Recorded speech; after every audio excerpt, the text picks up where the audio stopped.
전 세계가 주목한다는 군사 강국 대한민국 정말 확실한가요? 스탠포드 대학교의 평범한 수업 시간, 한 중국 학생의 도발적인 발언이 강의실을 얼어붙게 만들었습니다. 한국 같은 작은 나라는 하루면 충분하다는 그의 말에 교수의 입가에 드리워진 의미심장한 미소가 무언가를 예고하고 있었는데요. 그날의 강의실에 있었던 한 미국 학생의 충격적인 증언을 지금부터 함께 들어보시겠습니다. 그 전에 잠깐 1초 만에 누를 수 있는 좋아요 버튼을 꾹 눌러주시면 영상 제작에 큰 힘이 됩니다. 그럼 바로 사연 시작하겠습니다. 안녕하세요. 제 이름은 크리스탈이라고 합니다. 스탠퍼드 대학교 동아시아 학부에서 아시아의 역사와 문화, 경제를 전공하고 있어요. 아버지의 영향으로 한국에 대한 관심을 키워왔는데 아버지께서는 젊었을 때부터 태권도를 배우시면서 한국 문화와 역사에 대해 깊은 애정을 가지게 되셨고 저에게도 늘 한국에 대한 이야기를 들려주시곤 했어요. 어린 시절부터 들어온 아버지의 이야기 중에서도 한국 군인들의 이야기가 가장 인상 깊었었는데 이런 이야기들을 통해 자연스럽게 한국에 대한 관심이 생기게 되었습니다. 그래서 대학 진학할 때에도 아시아학을 전공으로 선택하게 되었어요. 수많은 강의 중에서도 아시아의 문화와 경제 수업이 가장 흥미진진했거든요. 교수님께서 각국의 특성을 객관적이고 중립적인 시각으로 설명해 주셨습니다. 아무래도 동아시아학 강의다 보니 아시아 친구들이 많았는데요. 특히 한국, 중국, 일본 출신의 유학생들이 많이 참여하고 있었고 미국인인 제가 보기에 아시아 학생들의 교실 문화는 꽤 흥미로웠습니다. 한국 학생들은 항상 깔끔하고 지나갈 때마다 좋은 향이 나면서 미소를 잃지 않았고 일본 학생들은 조용하면서도 배려하는 모습들을 보여줬죠. 하지만 중국 학생들은 달랐어요. 저는 평소 모든 나라와 인종에 대해 열린 마음을 가지려 노력했지만 그들의 태도는 제 가치관을 시험하게 만들었습니다. 강의가 시작될 때마다 그들은 유독 시끄럽고 산만했으며 마치 자신들의 존재감을 과시하려는 듯한 모습을 보였어요. 특히 한국 관련 주제가 나올 때면 마치 약속이라도 한 듯 집착적인 반응을 보였는데 이런 모습을 지켜보면서 저는 종종 불편함을 느꼈습니다. 미국에서 자란 제가 보기에 이런 행동은 학문적 토론의 범위를 벗어난 것처럼 보였거든요. 때로는 그들의 발언이 너무 공격적이어서 교실 분위기가 순식간에 얼어붙기도 했습니다. 오늘도 평소와 다름없는 수업이 진행되고 있었습니다. 교수님께서 아시아 IT 기업들의 성장과 혁신에 대해 설명하시던 중 한 중국 학생이 갑자기 손을 들어 발언을 시작했어요. 그는 바이두, 텐센트, 알리바바의 시가총액과 사업 규모를 열거하며 중국 IT 기업들의 우수성을 과시하기 시작했습니다. 하지만 그의 주장에는 큰 허점이 있었어요. 교수님께서 지적하신 것처럼 중국의 IT 기업들은 감시 기술과 사회 신용 제도로 인한 프라이버시 침해 논란에 휩싸여 있었고 알고리즘의 독창성도 부족했습니다. 대부분의 기술이 서구의 것을 모방하거나 의존하고 있다는 점도 문제였어요. 반면 한국의 IT 기업들은 놀라운 혁신을 보여주고 있었습니다. 의료 AI 분야에서는 삼성서울병원과 아산병원이 세계적 수준의 진단 시스템을 개발했고 네이버와 카카오는 자연어 처리 기술에서 독보적인 성과를 내고 있었어요. 중소기업들과의 협력을 통한 AI 생태계 구축도 인상적이었습니다. 저는 특히 한국의 의료 AI 발전에 깊은 감명을 받았어요. 개인의 건강과 복지를 최우선으로 생각하는 한국의 의료 시스템이 AI 기술과 결합되어 새로운 가능성을 열어가고 있다는 점이 놀라웠습니다. 이는 단순한 기술 발전을 넘어 인간 중심적 혁신의 좋은 예시라고 생각했어요. 중국 학생의 일방적인 주장을 들으며 저는 내심 답답함을 느꼈습니다. 기술의 진정한 가치는 단순한 규모나 시장 지배력이 아닌 인간의 삶을 얼마나 더 나아지게 만드는가에 있다고 생각했기 때문이에요. 한국 기업들이 보여주는 혁신과 윤리적 접근은 바로 그런 가치를 실현하고 있었습니다. 이런 생각들이 머릿속을 스쳐 지나가는 동안 교수님께서는 계속해서 한국 IT 산업의 성과들을 설명해 주셨어요. AI 반도체 개발, 제조업, 자동화, 디지털 콘텐츠 분야에서의 성과들은 한국이 단순한 기술 모방을 넘어 진정한 혁신을 이루어내고 있음을 보여주었습니다. 그 모습에서 저는 아버지께서 늘 말씀하시던 한국인들의 창의성과 도전 정신을 다시 한번 떠올리게 되었어요. IT 기업 논쟁이 한창 진행되던 중 중국 학생이 갑자기 스마트폰 산업으로 화제를 돌렸어요. 화웨이와 샤오미의 글로벌 시장 점유율을 자랑하기 시작했는데 그의 목소리에서는 자부심이 가득했어요. 심지어 중국의 스마트폰이 삼성전자를 곧 따라잡을 것이라며 단언하듯 말했죠. 하지만 교수님의 차분한 설명이 이어졌어요. 삼성전자가 개발한 폴더블폰의 혁신성과 기술력을 상세히 설명해 주셨는데 특히 접히는 디스플레이 기술에서 삼성이 전 세계 특허의 대부분을 보유하고 있다는 사실이 인상적이었어요. 더불어 연간 R&D 투자액이 화웨이나 샤오미의 몇 배에 달한다는 점도 언급해 주셨죠. 그러면서 교수님은 민감한 주제를 꺼내셨어요. 최근 발생한 중국 기업들의 기술 도용 의혹 사례들이었죠. 화웨이가 여러 차례 특허 침해로 고소당했던 일, 샤오미의 디자인이 애플과 삼성의 제품과 유사하다는 지적들을 예로 드셨어요. 이 이야기를 들으며 중국 학생들의 표정이 굳어지는 게 보였습니다. 저는 이 순간이 특별히 의미 있다고 느꼈어요. 단순한 시장 점유율이나 매출액이 아닌 진정한 기술 혁신의 가치를 생각하게 되었거든요. 삼성전자가 보여준 끊임없는 도전과 혁신은 단순한 모방이나 가격 경쟁을 뛰어넘는 진정한 기술 리더십을 보여준다는 생각이 들었어요. 더구나 삼성은 단순히 스마트폰만이 아닌 차세대 디스플레이와 반도체, AI 기술까지 아우르는 종합적인 기술 혁신을 이뤄내고 있었죠. 이런 점들을 생각하면서 저는 중국 기업들의 양적 성장이 아직 질적 성장으로 이어지지 못했다는 교수님의 분석에 깊이 공감하게 되었습니다. 기술 논쟁에서 인정받지 못하면서 자존심이 상한 중국 학생의 얼굴이 순식간에 붉어졌어요. 갑자기 그가 목소리를 높이며 예상치 못한 발언을 시작했는데요. 중국이 마음만 먹으면 한국 같은 나라는 지도상에서 없앨 수 있다면서 하늘 같은 대국을 감히 무시하지 말라는 협박성 발언을 이어갔습니다. 이런 돌발 상황에 교실 안의 공기가 순식간에 얼어붙었어요. 미국인인 제가 보기에도 이런 발언은 학문적 토론의 범위를 한참 벗어난 것이었습니다. 미국과 한국은 오랜 동맹국으로서 깊은 신뢰관계를 구축해왔고 저 역시 그런 역사적 맥락 속에서 한국을 바라보고 있었거든요. 하지만 교수님의 표정은 오히려 밝아졌습니다. 마치 이 순간을 기다렸다는 듯한 옅은 미소를 지으시며 천천히 자리에서 일어나셨는데요. 그동안 중국 학생들의 무례한 언행을 참아오셨던 교수님께서 이제야 진짜 수업을 시작하실 것 같은 분위기였습니다. 교수님은 부드러운 목소리로 말씀하시며 좋은 지적이에요. 이제 우리 아시아 국가들의 군사력에 대해 이야기를 나눠볼까요? 그 순간 강의실의 긴장감이 호기심으로 바뀌는 걸 느낄 수 있었습니다. 미국과 한국의 군사동맹이 아시아 평화의 핵심 축이라는 걸 잘 알고 있던 저로서는 이 주제에 대한 깊은 관심을 가질 수밖에 없었어요. 상대적으로 남학생들이 많았던 우리 수업에서 군사력이라는 주제는 모두의 관심을 단번에 사로잡았습니다. 교수님은 베트남전 시기에 한국군에 대한 이야기를 시작하셨는데요. 그 내용이 너무나 흥미진진했어요. 특히 백마부대의 활약상을 설명하실 때는 교수님의 목소리에 존경심이 묻어났죠. 1965년부터 베트남 전쟁에 참전한 백마부대는 한국군의 정예부대로서 정글 속 게릴라전에서 놀라운 전투력을 보여줬다고 해요. 이어서 맹호부대의 이야기로 넘어갔는데요. 1966년에 파병된 맹호부대는 중장비를 활용한 기동전과 공격적인 전술로 베트콩의 주요 거점을 초토화시켰다고 해요. 강력한 화력과 기계화된 부대 운영은 미군 지휘관들조차 혀를 내두를 정도였다고 하네요.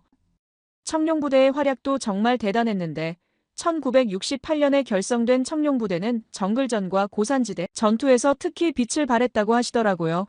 정밀한 기밀작전과 특수작전을 통해 베트콩에게 치명적인 타격을 입혔고 극한의 환경에서도 완벽한 적응력을 보여줬다고 해요.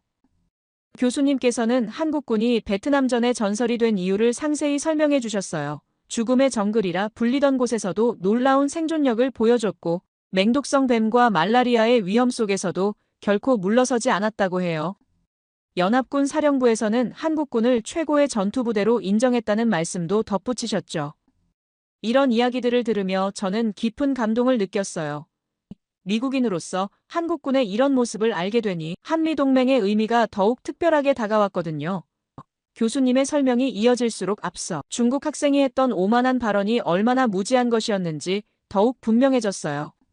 한국은 전쟁의 잿더미 속에서도 자주 국방의 의지를 불태우며 군사력 강화를 위한 노력을 이어갔고 이제는 세계 군사력 순위에서 5위에 올라 군사 강국으로 자리매김했다는 말씀을 하셨죠.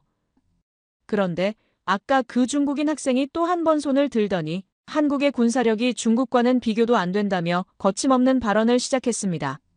군사병력만 봐도 중국군은 300만 명을 넘는 반면 한국군은 60만 명 남짓밖에 되지 않는다는 점을 지적했어요. 또한 중국은 항공모함, 스텔스기, 최신형 전차 등 첨단 무기를 빠르게 개발하고 있고 하나하나 열거하며 중국의 군사력을 과시하고 또한 군사 장비에서도 한국을 압도한다고 주장했습니다. 더 나아가 한국 같은 나라는 7시간이면 충분하다는 무례한 발언을 이어갔어요. 그 장면을 보며 저는 한국인 학생들이 보인 반응이 매우 인상적이었는데 그들은 감정적으로 반응하기보다는 차분하고 이성적인 자세를 고수하고 있었거든요. 화를 내거나 목소리를 높이지 않고 미소를 띤 채 중국 학생의 말에 귀를 기울이는 모습이었어요. 차분하고 성숙한 태도로 중국 학생의 발언을 지켜보고 있었죠. 오히려 그들의 눈빛에서는 상대방의 무지함을 이해하고 포용하는 듯한 여유가 느껴졌어요. 한 한국인 학생은 옆에서 한두 번만 이야기해야죠. 중국은 그냥 취미생활처럼 반박하는 거예요 라며 장난스럽게 말하더라고요. 중국의 군사적 위협을 무시하는 듯한 여유로운 태도에 저도 모르게 웃음이 나왔습니다. 그때 교수님께서 중국 학생의 주장을 논리적으로 반박하기 시작하셨는데 먼저 교수님은 현대전에서 병력 규모만으로 군사력을 평가하는 것은 의미가 없다고 강조하셨어요. 지금의 전쟁은 정예화된 병력과 첨단 무기 체계가 승패를 가르는 시대라는 점을 설명하셨습니다. 실제로 국제전략문제연구소 보고서에 따르면 한국군은 질적인 면에서 중국군을 능가한다고 평가된다고 하셨고 한국군은 첨단 무기와 장비를 보유하고 있을 뿐만 아니라 탁월한 훈련과 실전 경험을 통해 뛰어난 전투력을 자랑한다고 분석하셨어요. 또한 글로벌 파이어파워가 발표한 2024년 군사력 순위에 따르면 한국은 5위에 올랐고 중국은 3위에 그쳤다고 하셨습니다. GFP는 단순한 병력 수나 무기 보유량뿐만 아니라 국방비, 자원, 지리적 위치, 군의 유연성 등 50여 가지 요소를 종합평가해서 매긴다고 하셨죠. 한국은 2013년 9위에서 꾸준히 상승하여 현재 5위를 차지했지만 중국은 양적인 우위를 자랑하면서도 그 자리를 지키고 있다는 점을 교수님은 강조하셨습니다. 이 부분을 잘 짚어보면 한국의 군사력은 양적 수준이 아닌 질적인 면에서 확실히 세계에서 인정받고 있다는 거죠. 물론 중국은 국방비 규모에서 한국을 압도하고 최신 무기 도입에도 박차를 가하고 있다고 말씀하셨어요. 중국은 최근 많은 자금과 투자로 인해 개발하면서 미국의 도전장을 내밀고 있다고 하셨죠. 이 말을 들은 중국 학생은 마치 자기가 이긴 것처럼 웃음을 띠며 발언권을 요청했어요. 그리고 전쟁이 일어난다면 한국은 중국이 그냥 손가락으로 툭 하면 한국이 쓰러질 거라고 반복하는 걸 듣고 그 자신감은 어디서 나오는지 궁금했어요. 어렸을 때 아버지께 들었던 이야기와는 너무나 다른 말이었기 때문이에요. 중국 학생이 한국 군인을 얕잡아보는 발언은 이미 이성을 잃은 듯한 느낌이었고 더 이상 참을 수 없었던 저는 손을 들고 말을 꺼낼 수밖에 없었습니다. 저도 한마디 하겠습니다. 자신의 역사는 자랑스럽게 여길 수 있지만 타국을 무례하게 비하하는 건 옳지 않다고 생각합니다. 중국 학생의 무례한 발언에 대해 제가 의견을 내자 교수님은 의미심장한 표정을 지으시며 현대 한국군의 첨단 무기체계에 대한 설명을 시작하셨어요. 한국의 군사력은 단순한 규모를 넘어 첨단 기술력으로 세계를 놀라게 하고 있습니다. 라고 말씀하셨죠.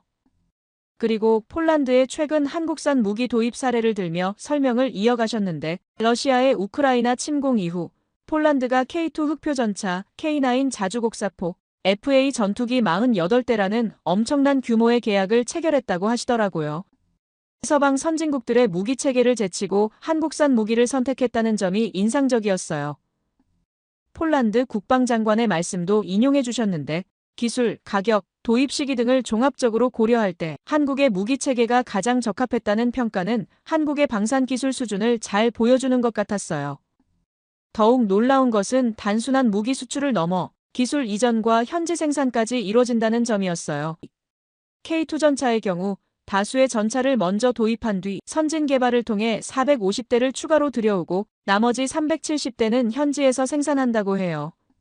이는 한국의 기술력을 인정한다는 증거라고 교수님은 설명하셨죠. 교수님은 이어서 한국의 방산 수출 성과를 언급하셨는데 2021년 기준 세계 8위 방산 수출국으로 성장했으며 특히 K9 자주포는 터키, 폴란드, 인도 등 세계 각국에서 높은 평가를 받고 있다고 하시더라고요.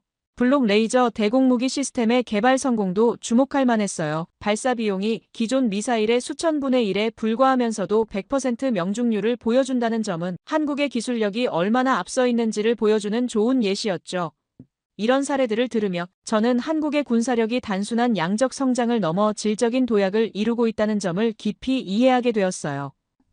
첨단 기술력을 바탕으로 한 한국의 방위산업은 이제 세계 시장에서도 인정받는 수준에 도달했다는 게 분명해 보였죠. 그러나 중국 학생은 도저히 인정할 수 없다는 듯 군사력 순위를 언급하였습니다. 한국의 군사력이 세계 5위라는 게 대단한 건 맞지만 우리 중국은 여전히 3위니까 한국보다는 훨씬 높은 위치에 있다는 건 변함없습니다. 이건 명백한 사실입니다. 중국 학생의 말이 채 끝나기도 전에 교수님의 표정이 의미심장하게 바뀌었어요. 순위만 보면 그렇게 보일 수도 있겠네요. 하지만 GFP 평가지수를 좀 더 자세히 들여다볼까요? 교수님은 화면에 새로운 데이터를 띄우시며 말씀을 이어가셨어요.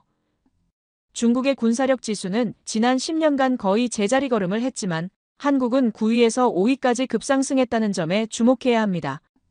중국 학생의 얼굴이 점점 굳어갔어요. 교수님은 마지막 일침을 가하셨죠. 폴란드, UAE, 인도와 같은 나라들이 왜 하필 한국의 무기를 선택했을까요? 그들은 분명 여러 나라의 무기 체계를 비교했을 텐데 말이에요. 강의실은 깊은 침묵에 빠졌고 중국 학생은 더 이상 아무 말도 하지 못했어요. 교수님은 마치 기다렸다는 듯이 한국의 최신 전략 무기를 소개하기 시작하셨어요. 이제 한국의 새로운 지정학의 K-팝이라 불리는 무기를 가지고 있습니다. 교수님은 현무5라 불리는 이 전략 무기를 설명해 주셨는데 지하 100m 깊이까지 관통할 수 있으며 무려 8톤에 달하는 탄두 중량을 자랑하는 괴물 미사일이라고 설명해 주셨습니다. 제가 이 설명을 들으며 놀란 것은 이 미사일이 단순한 무기가 아닌 한국의 첨단 기술력을 상징하는 새로운 랜드마크가 되었다는 점이었어요. 교수님은 스크린에 현무5의 성능 데이터를 보여주시며 설명을 이어가셨는데 이 미사일의 파괴력은 기존 재래식 무기의 개념을 완전히 뛰어넘는 수준이고 현무5 미사일의 도입은 단순한 군사적 진전 그 이상의 의미를 담고 있다고 합니다. 이는 국제관계의 섬세한 춤, 국가 안보의 심각성, 동맹에서 발견되는 힘을 극명하게 상기시켜주며 한국을 수호할 준비가 되어 있다는 분명한 신호를 보내고 있다는 것이라 설명해 주셨어요. 강의실의 분위기는 더욱 진지해졌고 중국 학생들의 표정도 달라졌어요. 앞서 보였던 오만한 태도는 찾아볼 수 없었습니다. 현무5가 상징하는 것은 마치 전략적인 춤을 추는 것처럼 모든 움직임이 계산되고 모든 힘의 과시가 메시지가 됩니다. 이런 무기체계의 발전은 단순히 국방력 강화를 넘어 미국, 프랑스, 러시아와 어깨를 나란히 하는 세계 4위 방산 강국으로 도약하려는 한국의 의지를 보여주기에 충분했어요. 저는 이런 설명을 들으며 한국이 걸어온 길이 얼마나 대단한 것인지 새삼 깨닫게 되었습니다. 교수님은 중국군의 실질적 전투력에 대해 흥미로운 분석을 시작하셨어요. 미국인인 제가 보기에도 이 부분은 정말 주목할 만했죠. 단순한 숫자나 장비의 양이 아닌 실전 전투력을 평가해봐야 해요. 화면에 나타난 중국군의 주요 한계점들은 충격적이었는데 첫째로 실전 경험 부족 문제를 지적하셨습니다. 중국군은 1979년 베트남과의 전쟁 이후 실제 전투 경험이 전무하다고 하셨어요. 저는 이 사실이 정말 놀라웠죠. 미국군이 전 세계 각지에서 실전 경험을 쌓아온 것과는 너무나 대조적이었으니까요. 가장 심각한 문제는 중국군이 당의 군대라는 특수성 때문에 현대전에서 필수적인 유연한 지휘체계 구축이 어렵다는 점인데 교수님의 설명처럼 현대전은 순간적인 판단과 신속한 대응이 핵심이며 모든 결정을 당에 보고하고 승인받아야 하는 구조는 치명적인 약점이 될 수 있다고 해요. 이 설명을 듣던 중 갑자기 한 중국 학생이 자리에서 벌떡 일어났어요. 그래도 우리는 세계에서 가장 큰 군대를 가지고 있어요. 하지만 그의 목소리는 떨리고 있었죠. 교수님은 차분히 미소를 지으며 합동작전 능력의 중요성을 설명하셨어요. 현대전에서는 육해공군의 긴밀한 협력이 필수적인데 중국군은 각 군별 훈련도 부족할 뿐더러 합동작전 경험이 거의 없다고 해요. 반면 한국군은 매년 한미 연합훈련을 통해 세계 최고 수준의 합동작전 능력을 키워왔죠. 이 말을 들은 중국 학생들의 얼굴이 점점 굳어가는 모습이 인상적이었어요. 미국인으로서 저는 이 설명을 들으며 한미동맹의 진정한 가치를 새삼 깨달았습니다. 단순한 동맹을 넘어 실전적인 전투력을 함께 키워온 파트너십이었다는 걸 말이죠. 중국군의 실질적 한계를 설명하던 교수님의 강의가 절정에 달했을 때 그때 조용히 앉아있던 한국 학생 하나가 천천히 일어서서 이야기했죠. 전쟁의 본질은 승리가 아닌 평화를 지키는 것이라고 생각해요. 우리는 과거의 아픈 역사를 통해 그걸 배웠죠. 그의 차분한 목소리에 강의실이 숙연해졌습니다. 말을 이어가는 한국 학생의 눈빛은 흔들림이 없었어요. 우리가 군사력을 키우는 이유는 전쟁을 하기 위해서가 아니라 오히려 전쟁을 막기 위해서예요. 아까 교수님께서 보여주신 현무5도 K2 전차도 모두 평화를 지키기 위한 우리의 의지를 보여주는 거죠. 그의 말에 강의실은 깊은 침묵에 빠졌습니다.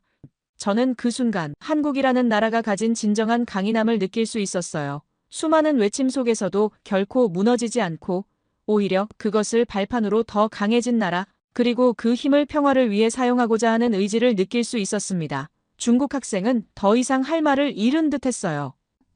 그의 얼굴에서는 처음의 오만함이 사라지고 대신 복잡한 감정이 교차하는 게 보였습니다. 잠시 후 그는 가방을 챙기고 도무지 이해할 수 없다는 듯 쓸쓸히 강의실을 나갔어요. 마치 오늘의 수업이 그에게 깊은 생각할 거리를 던져준 것처럼 보였습니다. 교수님은 말씀하셨어요. 오늘 우리는 매우 중요한 교훈을 배웠네요. 진정한 힘이란 무엇일까요? 그것은 단순히 무기의 숫자나 군인의 수가 아닙니다. 그 힘을 어떻게 사용할 것인지에 대한 지혜, 그리고 평화를 지키려는 굳건한 의지, 그것이 진정한 힘이 아닐까요? 저는 이 수업을 통해 한국이라는 나라를 새롭게 보게 되었습니다. 아버지께서 들려주신 이야기들이 단순한 추억이 아닌 살아있는 역사이자 미래를 향한 희망이라는 걸 깨달았죠. 그래서 저는 결심했어요. 이번 방학에는 꼭 한국을 방문해서 이 놀라운 나라의 이야기를 직접 보고 듣고 싶어졌습니다. 오늘의 수업은 단순한 군사력 비교가 아닌 한 나라의 정신과 의지, 그리고 평화를 향한 흔들림 없는 신념에 대한 깊은 통찰을 준 소중한 시간이었다는 걸요. 그리고 그 깨달음은 제 인생에서 잊지 못할 순간으로 남게 될 것 같아요. 아버지께서 들려주신 한국에 대한 이야기들이 이제는 제게 더욱 특별한 의미로 다가옵니다. 한국은 과거의 아픔을 딛고 일어나 세계적인 군사 강국이 되었을 뿐만 아니라 그 힘을 평화를 위해 사용하는 지혜도 가진 나라라는 걸 알게 되었으니까요. 이런 한국의 모습을 더 깊이 이해하고 경험하고 싶은데 여러분의 조언과 추천을 바탕으로 한국 방문 계획을 세워보려고 해요. 그때는 또 다른 이야기로 찾아뵙겠습니다. 모두 안녕히 계세요. 오늘의 사연 어떻게 들으셨나요? 스탠퍼드 대학교의 평범한 강의실에서 시작된 크리스탈의 이야기. 처음에는 단순한 토론처럼 보였지만 결국 우리에게 큰 울림을 주었습니다. 한 나라의 진정한 힘이란 무엇일까요? 단순한 숫자나 규모를 넘어 기술력과 의지로 세계를 놀라게 한 대한민국의 모습을 어떻게 보셨나요? K-팝이 세계 음악의 새로운 기준이 된 것처럼 이제 한국의 군사력도 세계의 패러다임을 바꾸고 있습니다. 이 이야기에서 우리가 배울 점은 무엇일까요? 여러분의 생각을 아래 댓글에 남겨주세요. 그리고 감동적인 사연을 주변 사람들과 공유하고 함께 이야기 나눠보세요. 마지막으로 1초밖에 걸리지 않는 구독과 좋아요, 알림 설정은 영상 제작에 큰 힘이 됩니다. 지금까지 감동을 담아 여러분께 진심을 전하는 감동담기였습니다. 오늘 하루도 행복한 하루 보내세요.